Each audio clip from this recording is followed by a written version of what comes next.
Magandang araw mga repa. Gagawa na naman tayo ng video. So, tong video na to is about to sa artificial value versus true value o yung tinatawag natin natural value. So, ito kasi dahil nandito tayo sa lipunan, nasa loob tayo ng lipunan or tinatawag nating social construct ay mostly talaga ng mga lalaki is nagko-compete. Gumagawa sila ng ibang value or artificial value na tinatawag natin.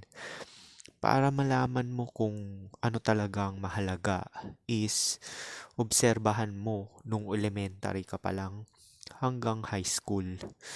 Kasi yan talaga malalaman ng totoong value kasi wala pang expectations dyan na tsaka wala ganong competition.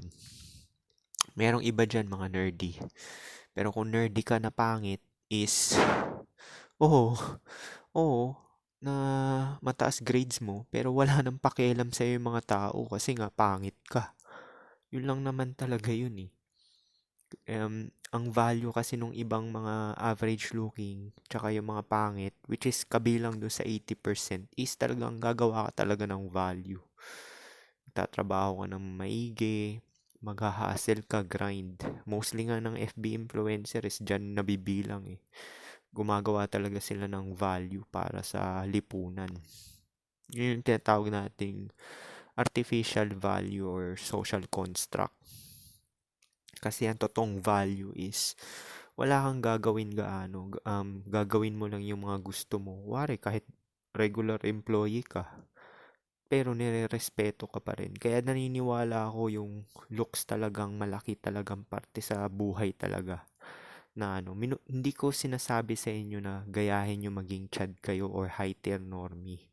Itong channel na to is para ma-accept yung kapalaran nyo dahil pag may acceptance ka is alam mo yung gagawin mo base sa nangyayari tsaka sa itsura mo na hindi ka gaanong, kuwari sa mating and selection, hindi ka gaano magta-try. Actually, kahit naman din yung mga pogi, hindi naman din gaano nagta-try. Kasi nga, ang, ang dating and relationship is beta lang talaga. So, kailangan beta yung strategy mo. Napapansin nyo ba yun? Merong ibang mga tao, pag-usapan na lang natin sa lalaking side. 'Di ba yung sa mga lalaki, merong iba talaga na lalaki na minimal effort, minimal investment talaga yung ginagawa. Pero nagiging successful sila. Mostly noon malaking parte din yung looks noon. Merong iba talaga na kadagok-dagok talaga yung mga talagang pinagdaanan. Tapos sabay may mga reinforcement kasi tayong tinatawag na nanggagaling from external which is yung perception ng ibang tao sa'yo. So, yung personality mo, nilalagyan ka na ng attachment base sa nakikita ng mga tao sa'yo. So, kung hindi ka presentable at malinis, kaya nga yun yung sinasabi ko sa inyo eh. Kahit sub 5 kayo or average looking, gagawin nyo pa rin yung best nyo para maging presentable at malinis. Kasi, promise, i-judge talaga kayo dyan. Lalo na pag nagtatrabaho na kayo. Tsaka, maging seryoso kayo. Walang exception to.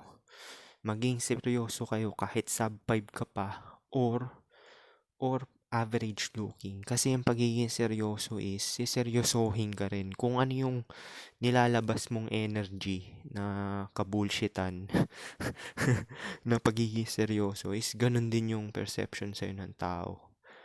Na minsan nga sasabihan ka ng ibang tao, tumawa ka naman, smile, ganyan. Pero huwag ka kakagat doon. Papaniwalaan yung pag nag-smile ka, signs of yun. Although ginagawa ko rin yun, pero kasi hindi ko kukumpara yung looks ko sa average na makikita nyo dito sa Blackpill na nanonood. Kasi high tier normie ako. Okay lang na mag-smile ako kasi nga may halo effect yung nangyayari sa akin. Pero kung average looking ka or sub 5 ka is talagang maging seryoso ka lang. Mas advisable yun. Kasi parang mangyayari alam mo yung sabi ni Rolo Tomasi yun, alam mo yung chimpanzee. Di ba yung mga chimpanzee ngumingiti? Kasi nga, defense mechanism yun na wag mo akong patayin. Tapos yung nag-i-smile siya na parang pray, pray, pray yung ano. Yun yung mangyayari kasi pagka average looking ka or sub 5 ka is ganun talaga yung perception ng tao pagka lagi ka nag-i-smile. Kaya panindigan mo na lang yung looks mo talaga na seryoso ka na lang talaga. Tsaka focus ka sa gagawin mo. Walang exception din to kahit na pangit ka or normie or uh, above yung looks mo is seryoso ka sa gusto mong gawin talaga. Di ba may napapansin ka may mga ibang tao least effort lalo na sa dating and relationship. Di ba merong ibang lalaki na ang dami-dami talaga nagkakagusto sa kanila pero minimal effort sila at minimal investment lang yung ginagawa. Samantalang yung isa, yung pamilyadong tao, nanligaw, dumaan sa panliligaw, tas kung ano ng kabullshitan pang ginawa, nagpakabait, dinevelop yung personality, social skills. Alam mo, yung talino, ano rin yan eh. Now, although may tinatawag tayong reinforcement nga, which is magbo-boost ng confidence mo. Kagaya nga ng sinabi ni Savvy Guy, yung confidence is nanggagaling sa success. There's no way na magiging confident ka kung hindi ka successful. Yung iba pang mga lalaki, yung mga red pillar na delusional. Hindi ko nilalahat na sinasabi, build mo yung personality mo. Tapos sabay ganyan. Sabay sub 5 yung lalaki.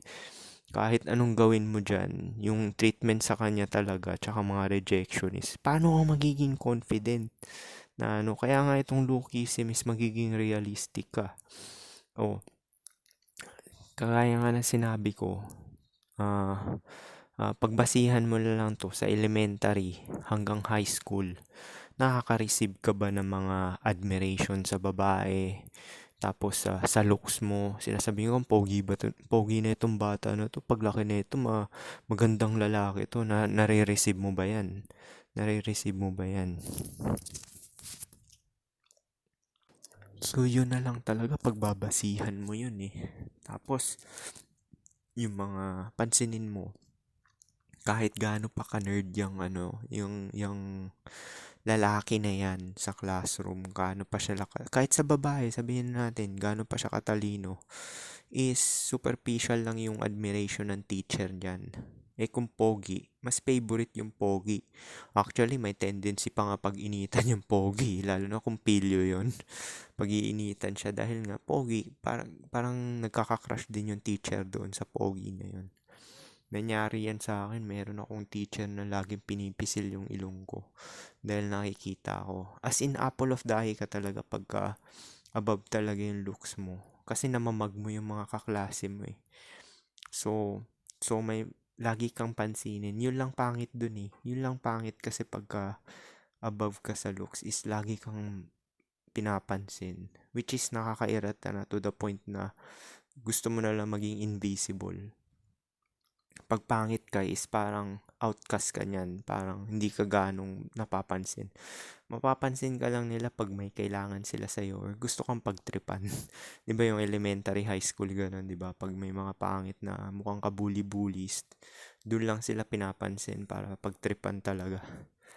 Kaya maganda talaga maging seryoso ka na lang talaga Tsaka isipin mo to, di ba? Dahil wala pa namang social construct gaano dyan sa Although yung pag-aaral is social construct yan. Kasi nga, binibuild kayo ng lipunan para maging worker or manggagawa, di ba? So, blue pill din naman yung pag-aaral. Pero yun nga, kailangan mo rin yung gawin dahil para marunong ka naman magbasa at magsulat, di ba? Tsaka magagamit mo rin yan in case na mag-fail yung gusto mong gawin, which is yung sinasabi nilang hustle. Kaya mas maganda pagsabayin. Although mahirap pagsabayin pero mas advisable talaga. Kasi nagbabago kasi yung sitwasyon eh. Hindi mo mape-predict. Medyo mape-predict mo yung mangyayari sa hinaharap base sa nangyayari ng present. Sinabi ko na yan dati, 'di ba? So, yung prediction ko na Date Pro is hindi siya talaga totally prediction. Nangyayari na talaga siya ngayon pero mas lalaganap pa siya sa near future talaga. Kasi napansin ko na yan na Parang yung date na walk is yung mga babae gusto ng overnight, ganyan. Tapos may kain, lakad-lakad mall. So parang date pro na nga rin talaga. Nagbabayad ka pa dun sa pro na yun. So mukhang yun na talaga dun pupunta. Tsaka yung mga lalaki rin, kunwari mga average looking, sila yung mga customer dito kasi nga doon na lang yun na lang talaga chance nila kaysa gumawa pa sila ng investment talaga ng panliligaw, message, sayang sa oras, meet up, tapos magmi-meet kayo.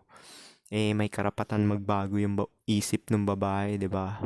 Oo nga, napasa mo yung looks threshold, pero hindi doon matatapos yun. Once na mag-meet up kayo, may chance pa na magbago yung isip ng babae. Ako na lang patunay niyan sa 30 na meet up na dinate ko eh. Although hindi lahat yun online na meron nun, half nun personal talaga na ano ko sa bar, tapos reto nung kaklase ko nung college, nung sa university. Meron pa nga iba na kaibigan ng kaklase ko nung college. So mostly dun rin talaga yung bulk. So half dun yung online, half din yung personal. Pero ang success 8 lang. Ang baba, 'di ba? Oh.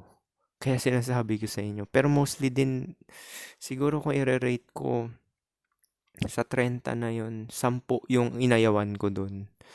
As in yung ako mismo na hindi na nagparamdam kasi nga naboring ako.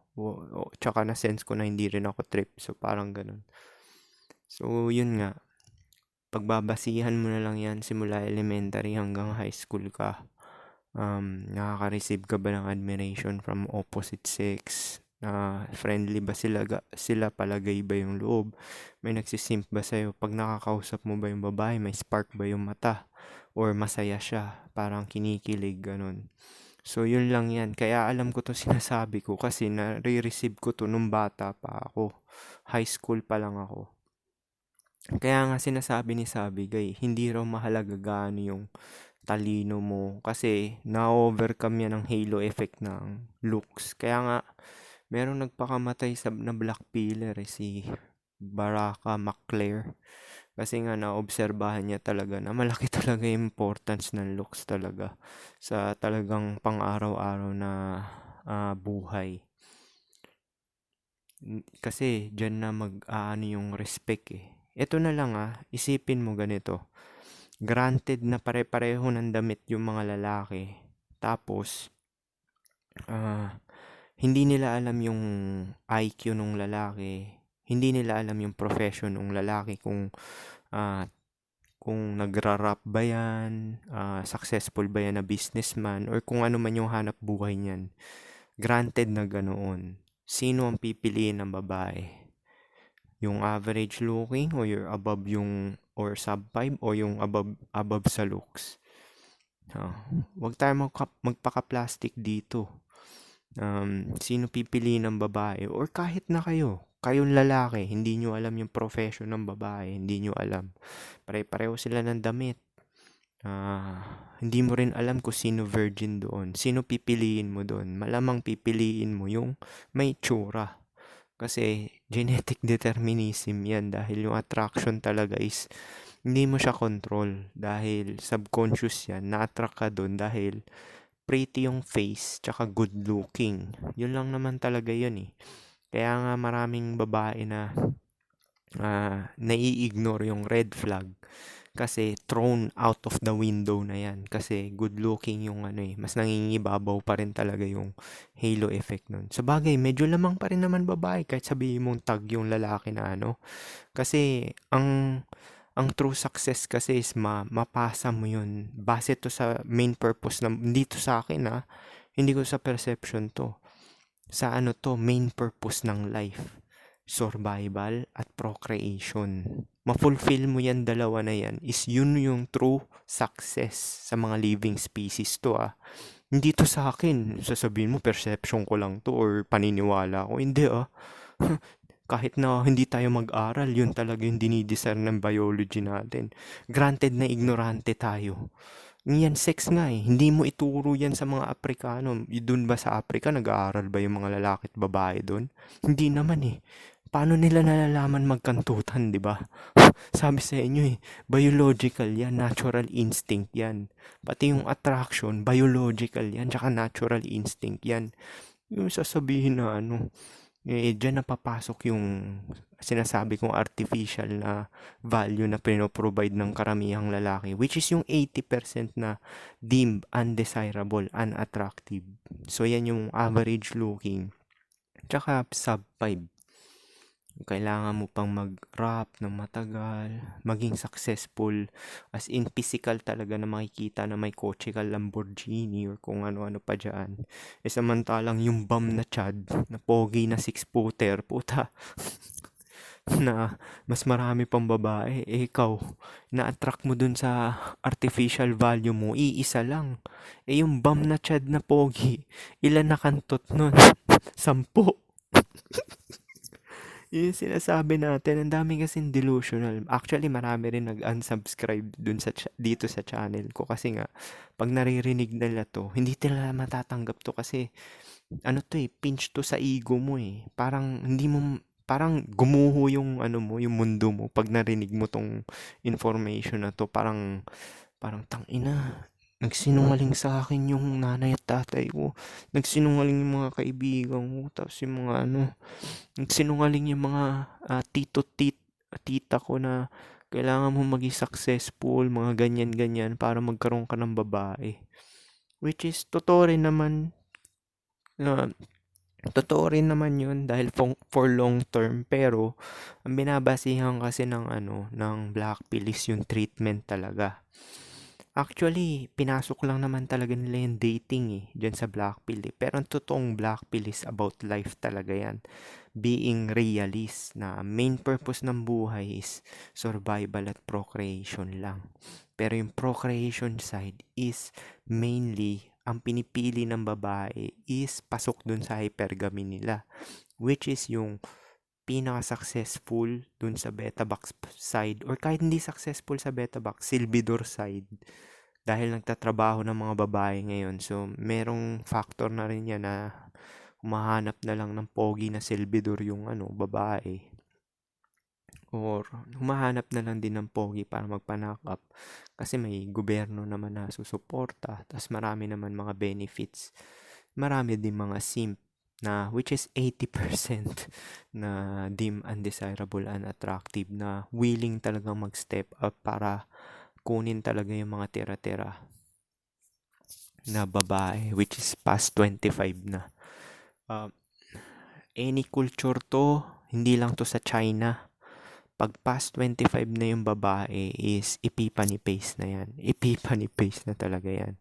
Kasi ang prime age ng babae is wired talaga sila sa good genetic.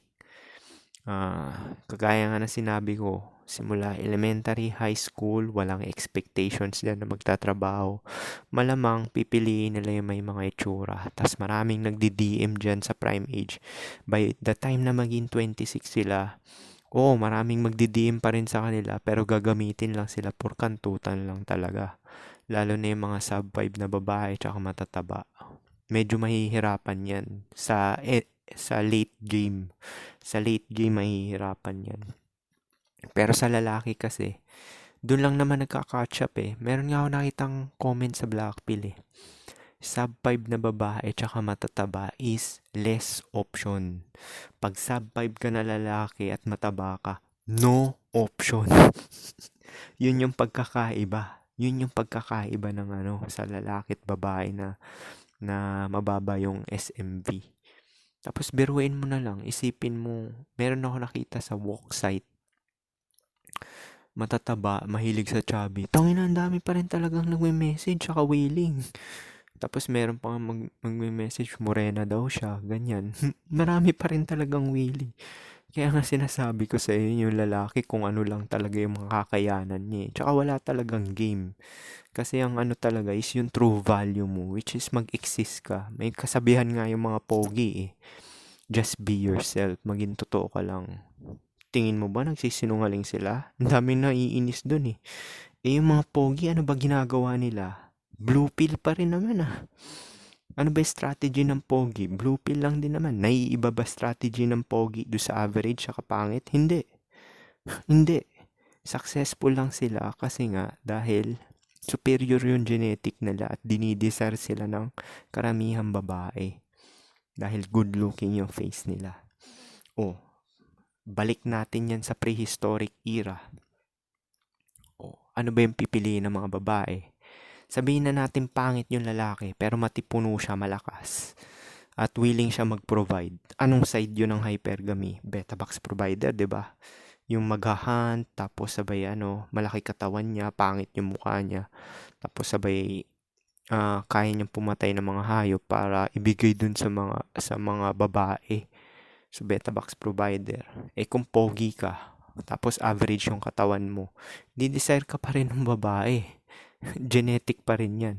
Pero usually kasi is merong study niyan sa mga gorilla ba 'yon, gorilla.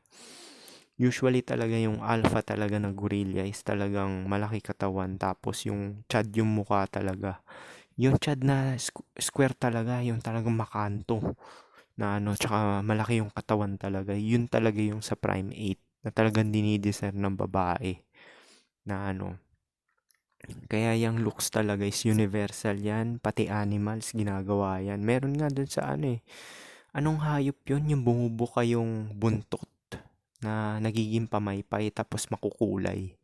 So pagka nakita yun ng opposite sex na ewan ko kung babae gumagawa nun o lalaki. Parang lalaki ata, lalaki yung may magandang buntot na bumubuka. Kak, ewan ko, nakalimutan ko pangalan ng hayop na yun. Basta yun. Usually nagiging driven yung babae na magpaanak dun sa hayop na yun, kung ano man pangalan nun. So yung looks na yan is hindi lang din yan pang tao. Sa animal species yan. Tsaka ito na nga lang common sense. Ang looks ay determinant din ng health. So kung mataba ka, malamang mayroon ka fatty liver or kung ano-ano pa mang sakit yan. Kung fit yung katawan mo, talaga i-desire ka na Kaya nga merong ibang nagsasabi, kung talo ka sa looks is, sa mukha is bawiin sa katawan. Totoo rin naman yun, kaso nga lang, SOCMED na kasi ngayon is marami na rin talagang lalaki nag-gym tsaka nagpapaganda ng katawan. Pero kailangan mo pa rin gawin yun for long term. Ibig sabihin, quality life lang. Kagaya ko, late ko na yan natutunan, 30 na ako magbuhat-buhat.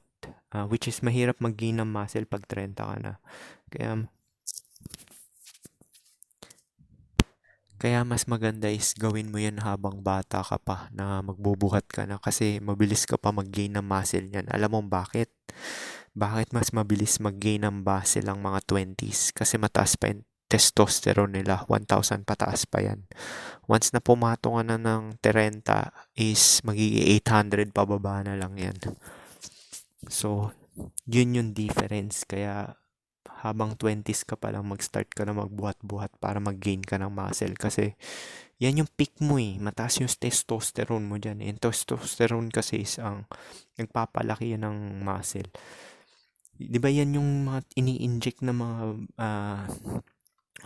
bodybuilder, testosterone yun. Yan testosterone is byproduct yan ng steroid. So yung sinasabi nila steroid na ini-inject is testosterone yun, TRT yun. So yun lang yan, kaya mas talagang pero yun nga, marami na kasi talagang nag-gym talaga ngayon, kaya hindi na rin siya bago.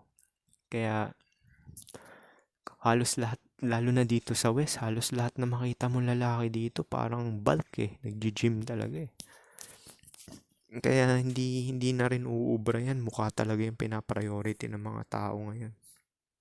Kasi yun yung scarcity. Kung ano yung scarcity, yun yung talagang Parang ngayon, ano ba scarcity? Yung prime age na babae, dun talaga nagko-compete lahat. Kasi yun yung sa walk pa nga lang may naghahanap ng minor, 'di ba? 18 below, 'di ba? Meron ako nakitang site 13 to 15 daw. Tangina yung naghahanap 13 to 15 ano yan? Pero hindi mo rin masasabi kasi mga new generation ngayon, matatangkad na rin yung babae, 5'6" eh. Tapos malalaki na rin yung joga nila eh. So parang kung titingnan mo yung 15 years old ngayon na babae, kukumpara ko sa generation ko. Yung generation ko, generation na nini yan eh. Pero yung generation ngayon, Gen Z, ako matured na yan. Kung titingnan mo yung 15 anyos na babae ngayon, mukhang 21 na. Malamang din kung nakipag-experience yan, malamang yung body count ko katumbas lang yan ng 21 ngayon. Which is totoo naman talaga dahil ganun nga yung kalakaran ngayon dahil nangyayari kasi is wala na talagang relationship ngayon is nangyayari is FWB na lang tsaka date pro. Which is patunay ko dito dahil yung mga na-interview ni Koy Koy, putya ang daming pro doon. Ano ba to? Sabi ko, sinasala ba nila yung mga babae dito sa interview na to? Bakit ganito? Puro pro yung interview nila, hindi ba yun magpapatunay? Kaya sasabihin ko sa inyo, yung hindi ako nagpe-predict ng future, nangyayari na yan. Ini-interview pa nga lang nila Koy Koy, puro pro na eh. Tsaka mga promiscuous, biruin mo, 21, 8 yung body count, di ba kagaguhan? Di ba? Matino pa yun, nakapag-aral di ba? So yun nga, granted nga na wala kang mga artificial value na pinoprovide, nilalapag is talagang, ang true value talaga is genetic talaga, which is yung looks. Makikita sa looks. Physical fitness, saan ba makikita yan? Sa looks.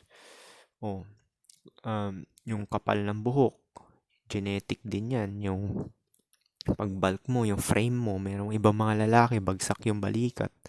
Tsaka hindi wide yung shoulder nila. Merong mga ganun lalaki. Buti hindi ako ganun. Wide yung shoulder.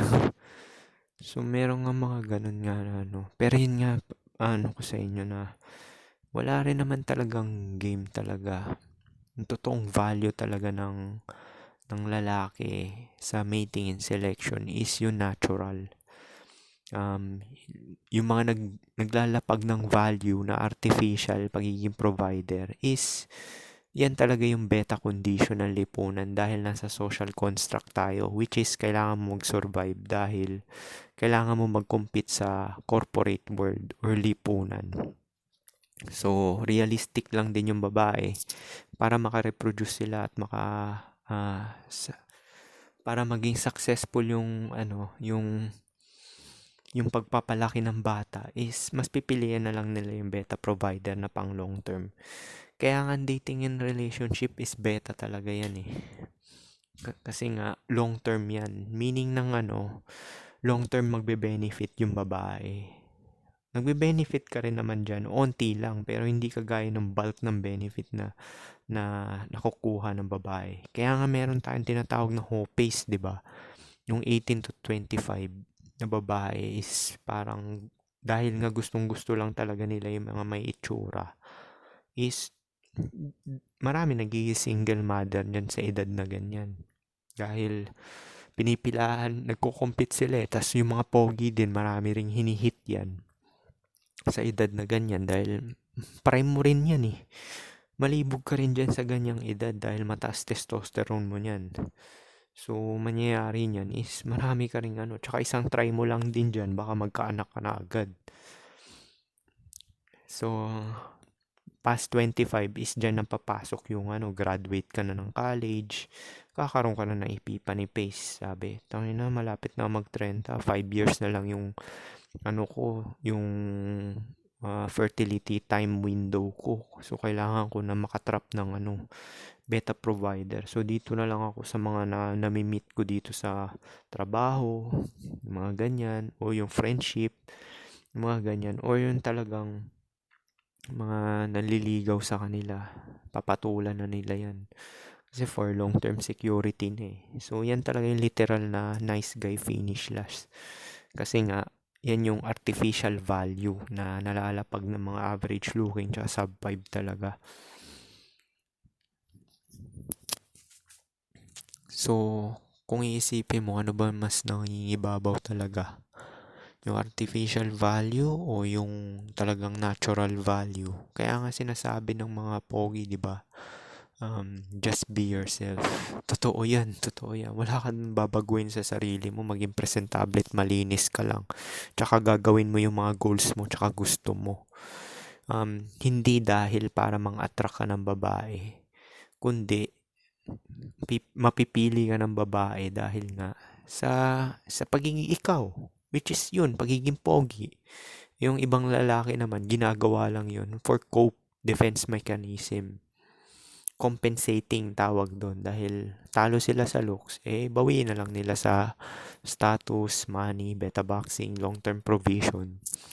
Pero granted na ganun nga, maliit pa rin yung dating pool nila kahit na successful sila sa buhay nila monetarily. Pero hindi ko sinabi na wag nyong gawin yun dahil unang purpose lang din naman ng life yun, ng survival mo rin talaga. Gawin mo pa rin yun para sa sarili mo kahit na sub-5 ka pa or average ka lang.